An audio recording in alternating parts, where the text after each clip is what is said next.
It's one of those headlines that stops people mid-scroll. Vatican approves Muslim prayer room. For some, it sounds like a major religious shift. For others, it feels like something must be missing from the story. The truth is more nuanced and more interesting. At the center of the story is the Vatican Apostolic Library, one of the most important research libraries in the world. It houses centuries of manuscripts, including significant Islamic texts, and regularly hosts scholars from across the globe. Among those scholars are Muslims who may spend full days, sometimes weeks, working inside the library. That context matters because what's being described as a Muslim prayer room appears to have originated not as a sweeping policy change, but as a practical accommodation.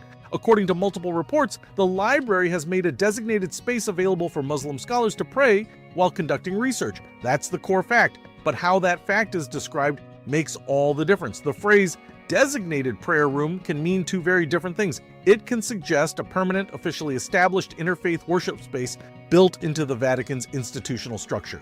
Or it can simply mean a room or quiet area that has been set aside, formally or informally, so that visiting scholars can step away and observe their daily prayers without leaving the facility.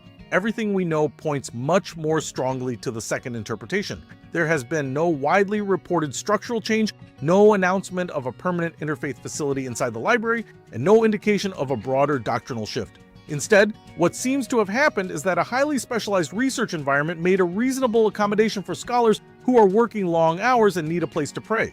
That distinction may sound subtle, but it's the entire story.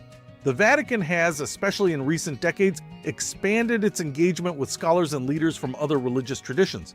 Hosting Muslim researchers, preserving Islamic manuscripts, and facilitating academic collaboration all fit within that broader pattern. In that light, allowing space for prayer isn't particularly radical. It's consistent with the library's role as an international research institution. What is unusual is how quickly that accommodation was translated into something larger in the public imagination. Once phrases like approved and prayer room enter the conversation, the story takes on symbolic weight. It begins to sound like a major institutional shift, even if the underlying reality is far more practical. That's how a quiet decision inside a research library becomes a global headline. So where does that leave us? The most accurate way to understand it is this.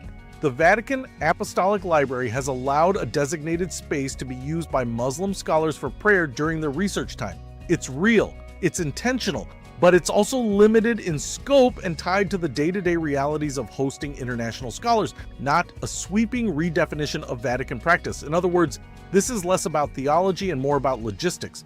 And that's often where the most interesting stories live, not in what we assume happened, but in what actually did.